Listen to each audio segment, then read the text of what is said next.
All right, so 2 Timothy 2, we're going to be looking at verses 1 through 7, and starting in verse 1. So 2 Timothy chapter 2, starting in verse 1, Paul writing to Timothy, he says, "You, therefore, my son, be strong in the grace that is in Christ Jesus, and the things that you have heard from me among many witnesses. Commit these to faithful men who will be able to teach others also. You, therefore, must endure hardship as a good soldier of Jesus Christ. No one engaged in warfare entangles himself with the affairs of this life, that he may please him who enlisted him as a soldier. And also, if anyone competes in athletics, he is not crowned unless he competes according to the rules. The hardworking farmer must be first to partake of the crops. Consider what I say, and may the Lord give you understanding in all things." And you'd be like, well, why did we go to this specific passage this morning? You know, we came out of the book of James, and we really having this defined look at practical Christian living throughout the entire book of James. I mean, that's what James was. It was faith without works is dead. It's do, don't just hear. It's all of these ways of life that's like, this is how God would want you to live. And James is like, we've got to get to doing these things. Like, this is where the early church was starting. This is what we're learning. We're going to be living these things out in front of other people. He's like, we've got to be doing these things. And we come to this passage today in Timothy, and we see, as James was encouraging the early church kind of broadly in the ways and the things that they need to be doing, we see discipleship taken from this broad approach from like a church perspective. Now this is discipleship down from an individual perspective, where there's this man named Paul, formerly Saul, now Paul. He found this young man, and if you don't know the backstory of Paul and Timothy, there was there's a young man named Timothy, hence the name of the book. But this is a young man, and if we think of the map in modern days right now, Timothy would have lived in what is modern day Turkey. He would have been in the area of the nation of Turkey that we know in our modern map. But Paul, after he had gotten saved, and there was this dramatic, God found him there on the Damascus road, and he blinded him and all these things, and he came to be this, strong just leader of the movement of the gospel of Jesus Christ. He went from a murderer of Christians to a pillar of the movement. But he went on his first missionary journey. He's traveling throughout all of these areas, and he ends up in modern day Turkey at one point. And he runs into this very young man, this young man named Timothy. And when he first encountered him, he was probably in his late teens. Timothy would have been in his late teens, likely the first time that Paul encountered him. Paul was likely like late 30s, early 40s. Timothy was in his late teens. And he runs into this young man, and obviously there must have been an impression made there. You see, like, okay, this young man's serious. Like, he's taking care of business. He's really about these things. But he just meets him on the first trip. He meets him, and maybe they formed a little relationship. At least they got to know each other a little bit. But then it's years later, several years, like 1 to 3 years later, where Paul is again traveling on another missionary journey. And he comes back to the same area, to the same town, finds the same young man. And I don't know what the original conversation all was, but I don't know if Timothy grew. I don't know if he got more serious. I don't know if he's been thinking about Paul all this time. But somehow on his second journey through this area, Timothy leaves everything that he knows, leaves his family, leaves his area, his home, leaves all, and he goes with Paul to be really a missionary to the world for Jesus Christ. And so he leaves with Paul, and they serve and they work together for years. Sometimes I think we miss the timeline on these things, but again, Timothy is probably about 18 to maybe 20-ish when he leaves with Paul, leaves everything he knows to go serve the Lord. Like probably 18 to 20, somewhere in there. For the next probably 10 to 15 years, he's with Paul, traveling, telling people about Jesus, serving people. I mean, they're just part of the mission, part of the movement for probably the next 10 to 15 years of his life. So probably at this point, late 20s, early 30s. But it's after these like 10 to 15 years of serving side by side that Paul sees a need in the church, and he's like, Timothy, you've been walking alongside of me for the last 10, 15 years. He's like, there's a need in the church in the city of Ephesus. I need you to go take care of business. We're going to send you over there. You're going to start cleaning the house in this church because there's problems, there's things going on. Still a young man this time, late 20s, early 30s. He's going into really like the second largest city in the world at that point. I mean, a huge city. It's a port city, area of commerce, all of these things. This young man has the responsibility to step into this situation and start leading the church. And it's while he's in that position that Paul is writing these letters, 1st and 2nd Timothy. Timothy is in that role, and Paul is sending these letters because this is a man that's caring for his brother. He's trying to help him grow. It's a discipleship relationship. And he's coming alongside of him in these ways. And you see how Paul writes to him. You see the love that he has for him. When he starts, it says, you, therefore, my son. I mean, like a loving, caring greeting to this young man named Timothy. And Timothy was not Paul's biological son, obviously, but Paul saw him as a son really like in the faith. Like they had like a father-son relationship really in the faith. And so Timothy joined Paul on this journey. Timothy was a disciple of Paul. And sometimes we see this word and we use this word. I've used it already. We use this word disciple. I think sometimes when we think of the word disciple, we think about it from the sense of just the group of guys that followed Jesus originally. There was the original 12 guys that Jesus called to follow him. Obviously, they're called disciples. That's really where we know the word from. The word disciple is those first followers of Jesus. But what does it mean? What does the word disciple mean? It comes from an original word, which is mathetes. Disciple is the word mathetes. That's the Greek word for it. But it has this idea, and it's an idea of it's not just a title for, it's not set up. It's not just a title for those guys that were following Jesus. The word means a learner, a student, a follower. It means that it's somebody that's coming behind somebody and they're learning from them. They're a student of them. They're following after them and learning those ways. In those days, that would have had, if you would have used that word in those days, people would have thought immediately of there was the rabbis and the Jewish leaders and the religious leaders, and they would take students, and the students would follow after like that particular rabbi. They would learn under them. They would learn their ways. They would, learn the Old Testament scriptures and such.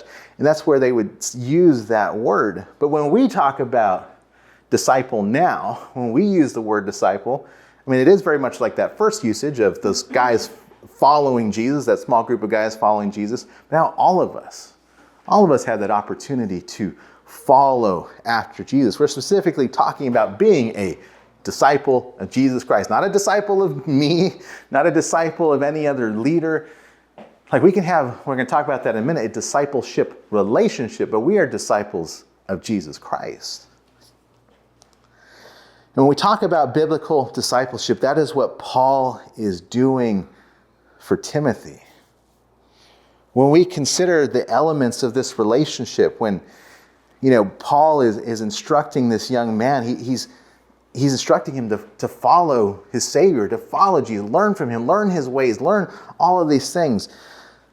Like the first thing he says, be strong in the grace that is in Christ Jesus. He's like, don't be strong in me. Be strong in him. Paul is pushing him towards Jesus. Timothy has learned at the feet of Paul what some of this looks like, and that's been very, I think, beneficial for him. But Paul himself, a good disciple maker, is pushing the disciple towards Jesus. But then when we see in this, and I'm sure Paul has seen it over time, the goal of discipleship, the goals of these things is to follow Jesus, to learn and to obey Jesus, but to see transformation of life and an imitation of Christ. Again, when we talk about discipleship in a church perspective, all of the goals go towards Jesus. It's not be like me. It's not just come to this church. It's not any of those things. when we talk about discipleship, and we talk about even our mission statement every week, our mission statement, the middle phrase is make disciples. It's to encourage people to follow seriously after Jesus. And so you follow Jesus, you learn from, you obey Jesus. We hopefully see transformation and imitation of Jesus be part of our lives, to be transformed by his power, again, as our mission statement says.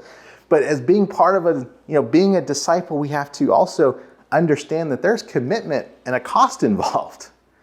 Like, you will not be an effective disciple if you don't give Christ the time of day and you're not willing to give anything up for him. If you're not willing to give anything up and you don't give him the time of day, you are not an effective, good disciple of Jesus Christ. That's just, when he went and called those first guys, you think about that. Think about when he went and called his disciples. He found them working. They were at their job. Nets still coming out of the water, fish still coming out of the boats. Matthew maybe still prepping the taxes and stuff. He's like, come follow me. It wasn't keep doing your thing. And that's not saying leave your job to go follow, and maybe leave your job to go follow Jesus. That'd be awesome. If there's an avenue for him to do that in your life, I wouldn't downplay that. But those guys walked away from everything. They walked away from friends, from family, from relationships, from jobs, from comforts, from everything to go have the really hard life of following Jesus at that moment. There is a cost and there is a commitment involved. There is a calling to be part of a mission to make more disciples. And what's crazy is when we think of disciple making, we think of how Jesus made those first disciples. We've talked about this before, but one thing that's always blown my mind is that we sit here 2,000 years later as a direct result of a chain of disciple making happening. Those guys, and it literally says in Scripture, the political leaders in the world at the time, they were like, who are these guys? They're turning the world upside down for Jesus. They're telling everybody about him. There's people converting over to the faith, all of these things. They're turning the world upside down. But through their sharing of the gospel, their sharing of Jesus, that has happened time and time again throughout history. Disciple makers have made disciples, have told them about Jesus, and that reached us. 2,000 years later, there's an unbroken chain of discipleship. But what we see in this passage with Paul's disciple making of Timothy, he points him towards Christ in verse 1. He says, my son, be strong in the grace that is in Christ Jesus. But then what's really cool is you come into verse 2 and you see the heart of disciple making in what Paul is doing.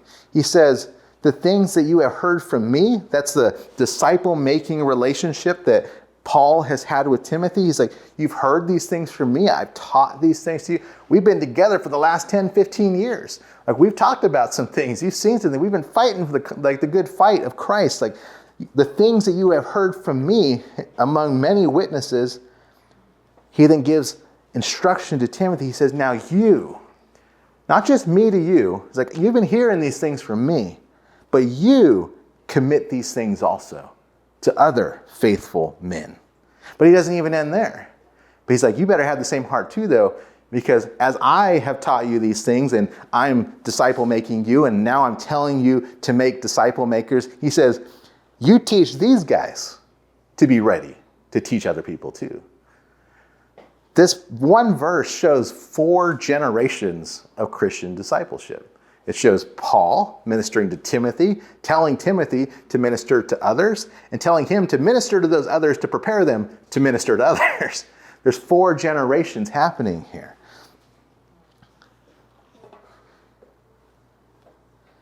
So Paul, as he is discipling Timothy, as he is encouraging him to make more disciples, what does he teach him in this moment? I think it's really cool because he gives 3 separate analogies in these verses.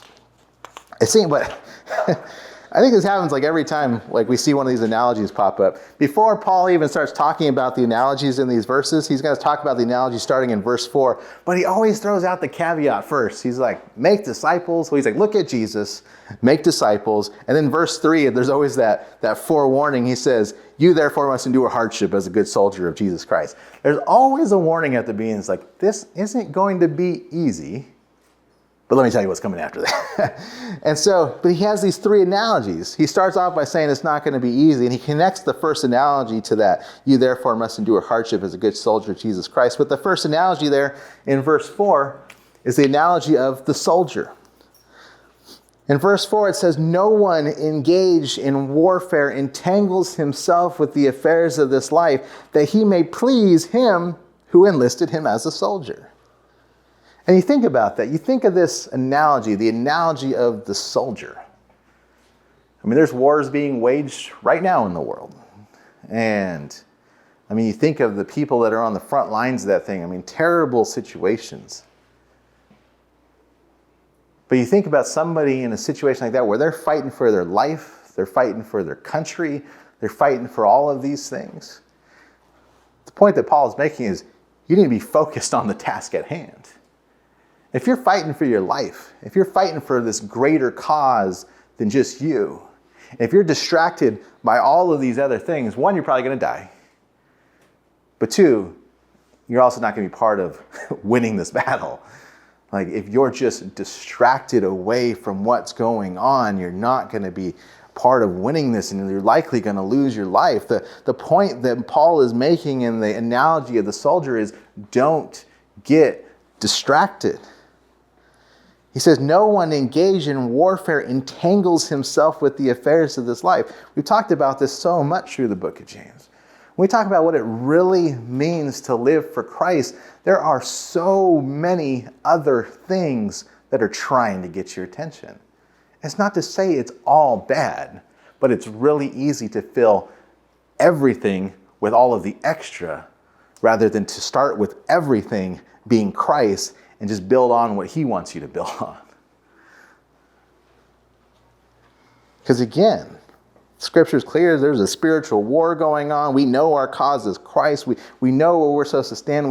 We know through his word like what we're supposed to be about. But if we are entangled with all of the affairs of this life, and he's not the starting point, then one, we might fall spiritually because we're not focused where we're supposed to be focused. But two, we're also going to be probably very ineffective in being a productive part of the cause of Christ. Because if we're so entangled with the affairs of this world, then we're obviously not focused on the mission that's at hand. Paul knows what that mission is for Timothy at that moment. I mean, he sent Timothy into a war zone, basically.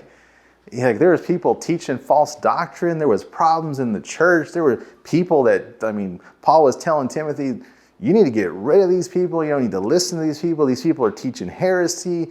There's sin going on in these places. You need to deal with it. This is a young man stepping into a war zone of people problems. He's got to be focused on it. And the thing is, when we think about these discipleship relationships, again, they are, one, there's an aspect of good discipleship will always be, growing in the knowledge of Christ, growing in the knowledge of the Word, but it's also what we've been talking about. It's also help in just practical living and practical Christian living. We talked about that a bit last week. When I think of Paul teaching Timothy through these books, you see him deal with all types of stuff. I think there's pretty clear evidence that Timothy was probably struggling even psychologically and emotionally because he's stuck in this, really difficult situations. And, he's probably in some form of depression or something because he's in a hard situation. And Paul's trying to lift him up. He's sending these letters you got this. In Christ, you've got this. This is important. He's lifting him up.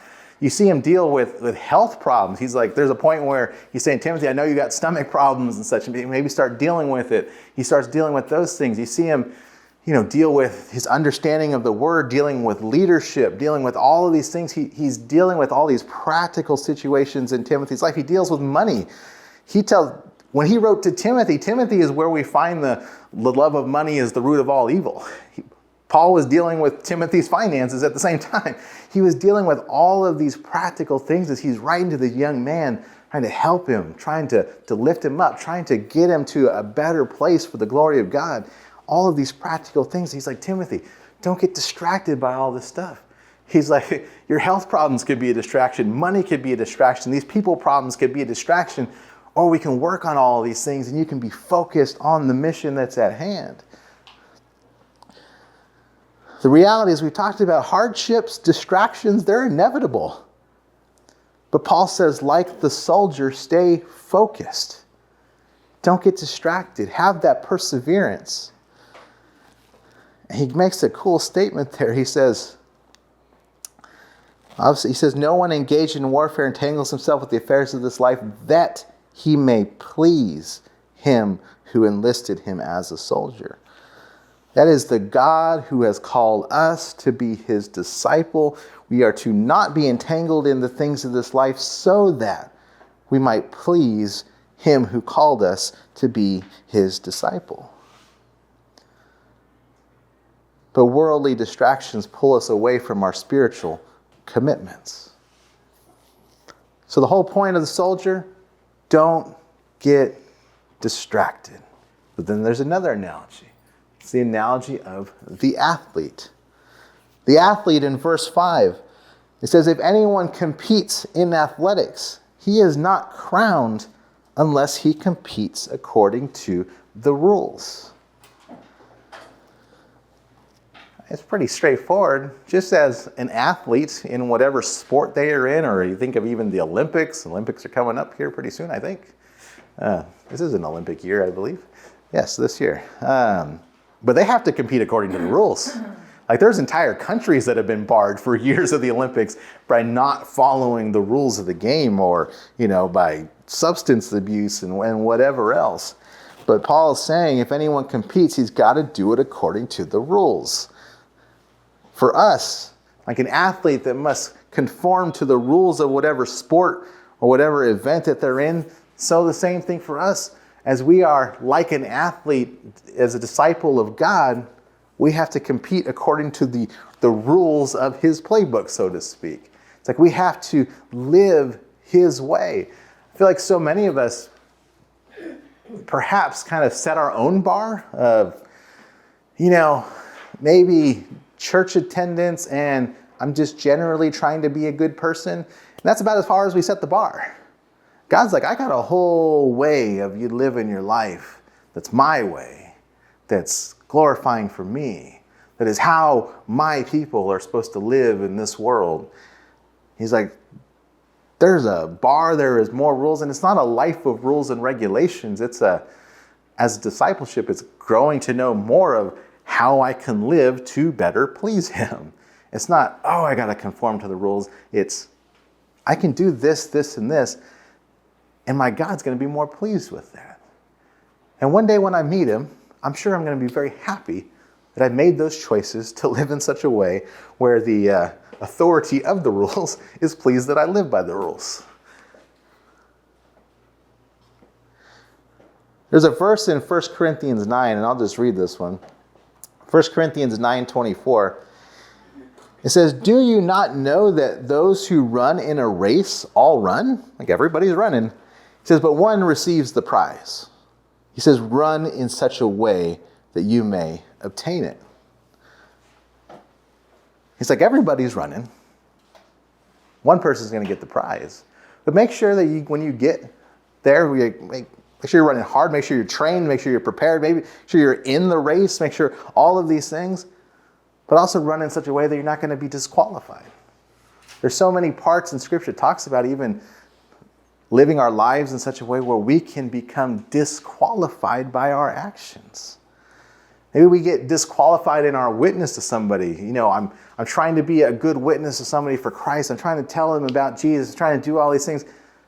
But then I live and do and say and crazy things in front of them that have no reflection on Christ at all.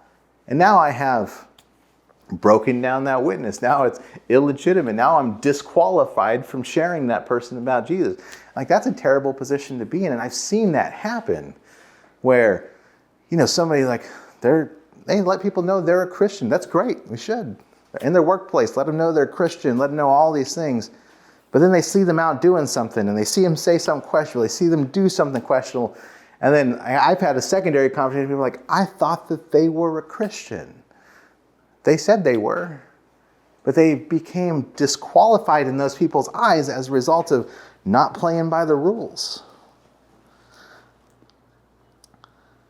So as a soldier, we can't get distracted. As an athlete, we got to play by the rules because spiritual success requires integrity, requires adherence to godly standards. It requires regular practice of spiritual discipline for growth. It requires an understanding that we're going to be held accountable to God's rules. It requires all of those things. But then it gets to another analogy that we should probably be pretty familiar with because I think the farmer has been used as an analogy quite a bit. But the last analogy of the farmer. It was don't get distracted, play by the rules. And the analogy of the farmer here, we'll read this. It says the hardworking farmer must first partake of the crops. Consider what I say. May the Lord give you understanding of all things. I think the key word there in the farmer is hard working. Don't get distracted. Play by the rules. Hard working. Just as the farmer must work hard to yield a harvest, and we've talked about that before, Christians must be diligent in their spiritual growth. They must be diligent in living God's way. They must be diligent to keep the focus. There's a verse in Galatians 6:9, it says, let us not grow weary of doing good, for in due season we shall reap the harvest if we do not lose heart. We shall reap if we do not lose heart. Really talking about reaping a harvest. That's exactly what James was saying in chapter 5 when he says, be patient like the farmer because the harvest is coming. He's like, you might not get everything in the world right now, but if you know who he is, if you believe what he said, then you know and you have the hope and the expectation that his promises will come true. The harvest is coming. Yet so many of us, again, I think we have this fear of missing out right now that causes us to forget to get ready to meet him. We live in FOMO. It's like, I got to get everything I can right now because this is all I got. When it's like, God's like, you've got so much more coming and you're worried about this little bit of what you can get right now. It's not to say everything's bad. Like I said, I think sometimes we have a fear of missing out that we forget to get ready. When we talk about discipleship, I just want to encourage you guys. I think sometimes it's like, it's not changing fast enough. I'm still struggling with some things. It takes time. It takes perseverance. So you can make a decision to change right now. But there's probably a number of things that need to change. And over time, we learn those things. Hopefully, once we learn God's way in something, we change that something to be his way, not stuck in our ways. It takes time, it takes patience, it takes perseverance, it takes effort, but we have to actually engage in these things to see those results. It doesn't happen by accident. It doesn't happen by osmosis. You don't just touch the Bible and things are going to change. You get into it, you read it, you listen to it, you hear it, you understand who he is, because if he is who he is, then you better listen to him. And he is, so listen to him. But it doesn't happen by accident. And when we talk about why we're talking about discipleship is because it's what we see happening between Paul and Timothy right now. It's a man that cares enough about another man to say, let me come alongside of you. Let me teach you some things. They've been walking together in the trenches for years. But now that they're separate, he's like, I'm still going to come alongside. I'm still going to share some things. I'm still going to challenge you in some things. I'm still going to push you towards the things of the Lord. And that's what we want to see here in the church. Again, coming to church isn't just come to hear me. It's hopefully coming together to grow, to come to a point where we have a mutual investment in each other's lives, and there are other discipleship relationships happening here that aren't just me talking from up here.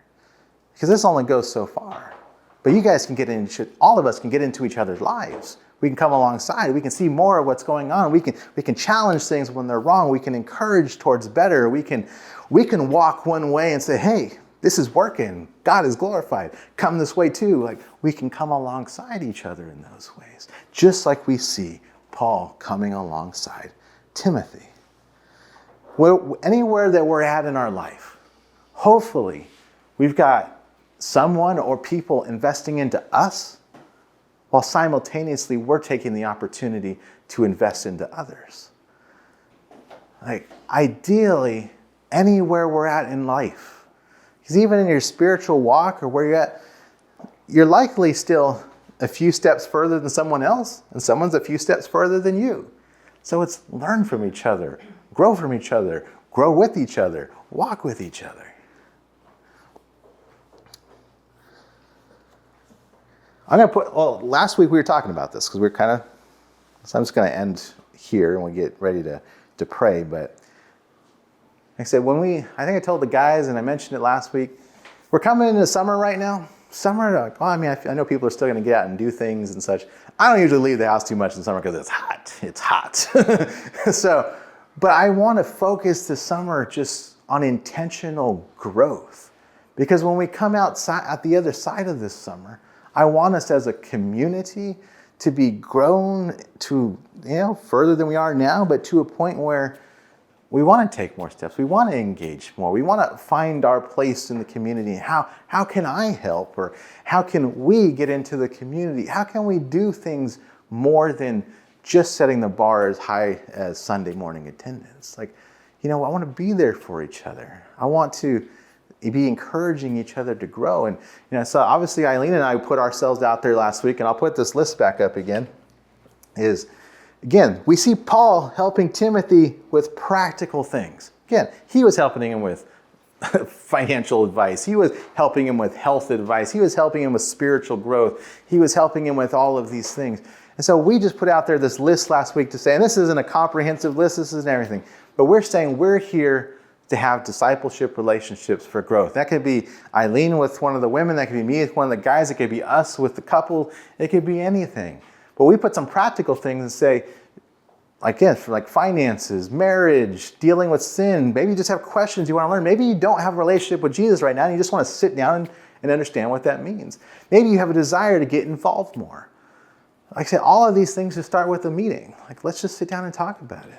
Because we can take where you're at right now and set a plan on how we get to the next step. How do we get to these things? Where do you want to go? But the thing is, it has to start from you want it. You have to want it, because I can't want it for you. So we just, like I said, for us, we're putting out an offer of just a heart of discipleship to say, if there's somewhere you want to grow, or you want to be challenged and you want to be held accountable to, you want to do these things, then we're here to get in the midst of it. We're here to get in the mix.